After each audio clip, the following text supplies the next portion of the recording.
What's up guys, Houndish here, and today we're going to jump in and talk about Destiny 2 and what we can expect from the game in 2020. And so obviously this is a discussion video, and the seasonal model for the game is a big part of how Bungie are delivering content, so we will touch on Season of Dawn and how seasons right now are playing out, as well as the hot topics around the size of the content drops, XP, power, and more. Especially considering a lot of the content that we get in 2020 will be part of the Year 3 rollout of content, if you like. However, of course, looking to the end of this year, we do have the big question of Year 4, how the content model could change, whether we should expect a big DLC again in the fall, which I think we should, by the way, and I'll explain why. But also, Bungie have to think about new, more powerful platforms, continuing to upgrade and sustain Destiny 2, and so let's talk about what we know, what Bungie have said about the future, and generally take a look at how things are going right now, at least from the broader player perspective. So initially, Happy New Year. We are kicking the year off with this conversation right here. And we are going to talk about what could happen beyond Year 3, but first, we should talk about the current model for content in the game and how that's going, because there is a lot of player feedback, and Bungie of course will be supporting D2 through most of this year, and likely beyond, with a pretty similar model. So since Forsaken, from Year 2 into Year 3, the game's been supported by the seasonal content rollout. That started with Black Armory, then Season of the Drifter, and Season of Opulence. I think we got a taste of how well Bungie can do seasonal content. If we take Season of Opulence, broadly speaking, it had a pretty strong content rollout, despite feeling pretty quiet towards the end of the season because of the Shadowkeep delay. It is otherwise regarded as having some of the better endgame content inside of a seasonal drop. The Menagerie was pretty fun, relatively complex in terms of depth, encounters, and the reward system. Once again, that is for a seasonal piece of content. And so of course it was no Taken King, but for a $10 drop, I think a lot of players would agree that it's been one of Bungie's better examples, probably with the exception of having a smaller loot table, especially of new weapons. But then when we look at Season of Dawn, there are some big differences. Actually, we just got an entire set of Saint 14 themed weapons which Bungie rolled out pretty quickly to avoid sort of time gating things. And Dawn has also done pretty well with the story, introducing Saint 14, more mission content and cinematic content. And when we talk Season of Dawn, it's also worth bearing in mind that we're in a season with 2 weeks of holidays starting pretty much immediately after launch, so there has been a little bit of downtime of course. But then the activity content for Dawn is interesting because it's certainly more involved than Black Armory Forges, for example, and perhaps even the Reckoning mode as well. And when you look at the Sundial, it's generally quite rewarding. There are a good number of weapons to chase, but equally, the gameplay variety, mechanics, the number of combatants and bosses, definitely is more limited than the Menagerie with the exception of the loot system, obelisks, upgrades, and I guess what is a kind of interplanetary chalice of opulence in the form of those obelisks. We haven't had any of the exotic quests yet this season, and so it will be good to see some of that content shortly, but we will have to wait and see how content-filled January and February end up feeling. But otherwise, when we compare Dawn with other seasons on paper, it certainly isn't weak. Yet, there is more to the picture, and there is a little bit more fatigue or frustration in some of the community at the moment, which I think is definitely important to analyse for the continued health of the game. So I think some of the big contributing factors to that would firstly be time. So while seasonal content has generally been successful at turning Destiny into a proper live game, and I'd also say Bungie have innovated and iterated relatively quickly. However, there is an element of fatigue for players in the style of content, and to an extent, players want to see bigger iterations on how the game is played. So examples of this looking back in time, or the stuff that ends up being really memorable, would be things like the launch of Trials of Osiris. This was really early in Destiny's life, but it completely changed the stakes in PvP, changed the environment, and created a new significant challenge and fed that PvP community and endgame for the rest of the game's lifecycle. A smaller example from Destiny 2 would be when Bungie expanded the Court of Oryx style event and kind of made them truly endgame with modes like Escalation Protocol. D2 really needed Escalation Protocol when it dropped, but it was also an important iteration at the time, and that's been proven by how many modes Bungie have released since then, which either add or subtract to that concept, right? You know, if you subtract from it, you maybe get something like Blind Well, and if you keep adding to it, you maybe get something like the Menagerie. Maybe it's not quite that simple, but I think what it does do is highlight how predictable the core pillar of some of the content drops can end up being. And so the challenge for Bungie right now is being able to mix things up enough in the concept and development while also pumping out drops every 3 months. I think whenever you're making content or anything quite this fast, you end up needing sort of a template for it. And on top of essentially repeating certain grinds for power, new gear, and all of those types of things every season, it is only natural that players will get tired, and that's another challenge that Bungie has. And so I think that's worth talking about. It isn't a kind of huge diss or anything like that. Bungie have done remarkably well with the game, and I think these are normal and healthy challenges to have because it means people are still actually playing the game. Secondly though, there is an important element with seasonal grind and fatigue for some players right now. So that would include the broader XP grind and some of the repetition with power. Not absolutely everyone feels this way. We do have to recognize that Destiny has different types of players. Some folks play so much of the game in general that they don't really worry about XP after the first couple of weeks because they've unlocked everything, right? However, for folks who are on the grind for power or XP, whether they're hardcore or casual, and I do see the argument from both sides, that the investment game can feel quite tiring in some of its limitations to earn XP. So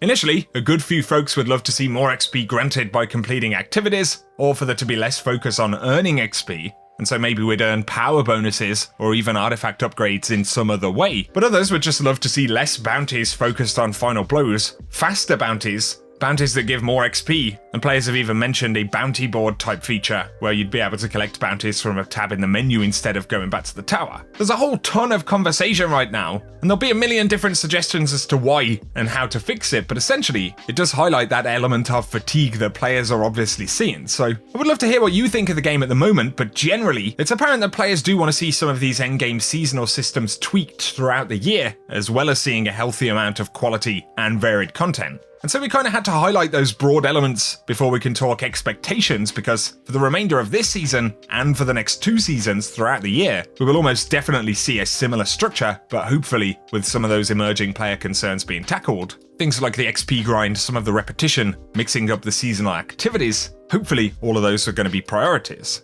But how about the future beyond the fall off this year? Well, of course, this is where things get pretty interesting, and I think every player also can agree that a large content drop in September is going to be pretty important. Bungie did state going into Year 3 that they want to support Destiny for the next 3 or 5 years, so based on some of the top feedback from the current seasonal content, we can probably expect some systematic changes to the game in September. But from there, of course, more variety in the types of activity season over season would be healthy, and otherwise some kind of season pass seems pretty likely to still be a thing moving forward.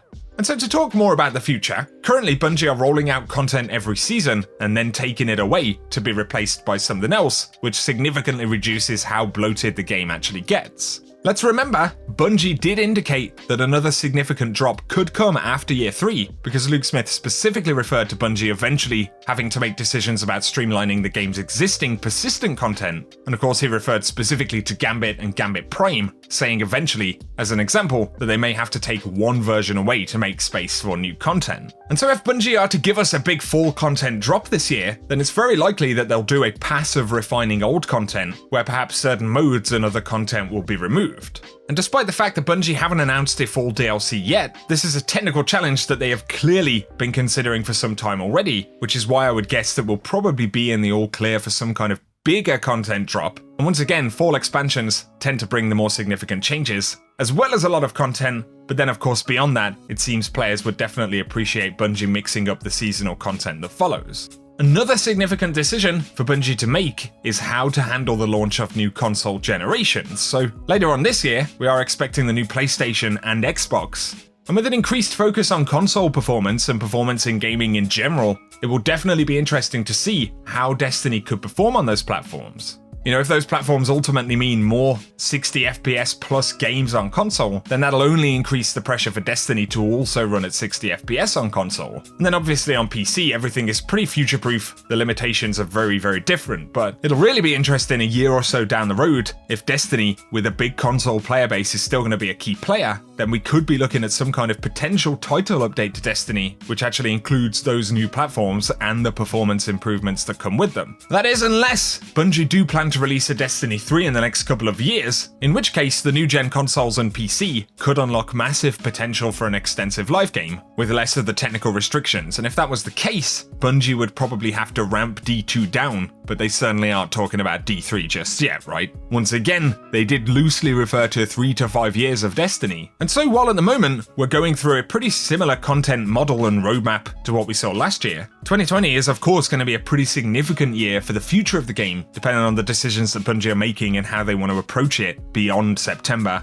with new platforms and all that kind of stuff. And so, to summarize, until September, of course, we have 2 more full seasons of content. It seems very likely, based on Bungie's discussion around removing or refining content, that we will get another more significant drop in September, or in the fall of this year, should I say. Of course, Shadowkeep was delayed, so that roadmap always has the potential to change a little bit, but presumably after the fall of this year, it'll be followed by some kind of content roadmap, which really is either going to be as much or less content that we get right now. Of course, it's fairly unlikely that suddenly we're going to get more content season over season in year 4. So if we are going to have a similar style of content rollout, then we have already discussed some of the broad issues that players have with seasonal drops in their current form. However, we do know that there is that restriction on how much content we can have, and that also a new generation of consoles is potentially going to shift the performance expectation of players, as well as presenting Bungie with an opportunity to improve Destiny on consoles. So it's possible that D2 could get a significant title update to make it playable on new platforms, possibly with some performance improvements, and then of course potentially more scope to expand the game. Otherwise, things could remain as they are, but with content refinements to make way for new content. And obviously D3 could absolutely happen, but it certainly doesn't seem likely to be in the next year or so, and it's entirely possible that Bungie decide never to make a D3, at which point the technical concerns and Bungie's challenge to keep improving seasonal content will be sort of ongoing. So nonetheless, it's a pretty interesting conversation that totally pertains to any of us still playing a lot of Destiny. We've broken down some of the significant possibilities for this year and beyond, as well as hopefully rounding out some of the broader improvements that the game is likely to need over time. You know, whether it's seasonal content or taking advantage of new platforms. So be sure to let me know what you guys think. We're definitely having this conversation pretty early, but by the summer of this year, this will be a significant conversation for the future of Destiny. So how do you guys feel about seasons right now? Are there any glaring issues or frustrations that you have? And I'd be curious to know what you'd like to see in September and beyond. Do you see D2 being supported indefinitely? Or are you kind of hoping for a Destiny 3 in the future? I'd also love to hear from console players. What do you think about the new console generations? And would you consider upgrading to new consoles if you could get 60 frames in Destiny? If you're currently a console player and you want to upgrade, then once again, it's a conversation you'll be very interested in when it comes around to it. So yeah, be sure to let me know what you guys think. But for today, that's everything I wanted to talk about in the video. As always, your thoughts are very much appreciated. And I appreciate you tuning in and making it to the end of the video if you have. So if you dig the content, a like rating below really helps me out. And also if you're new to the channel, be sure to get subscribed so I can keep you up to date with the world of Destiny, the news, guides, and that good stuff. But otherwise, once again, good luck in the new year, my friends. And whatever you get up to, I hope you have an awesome day.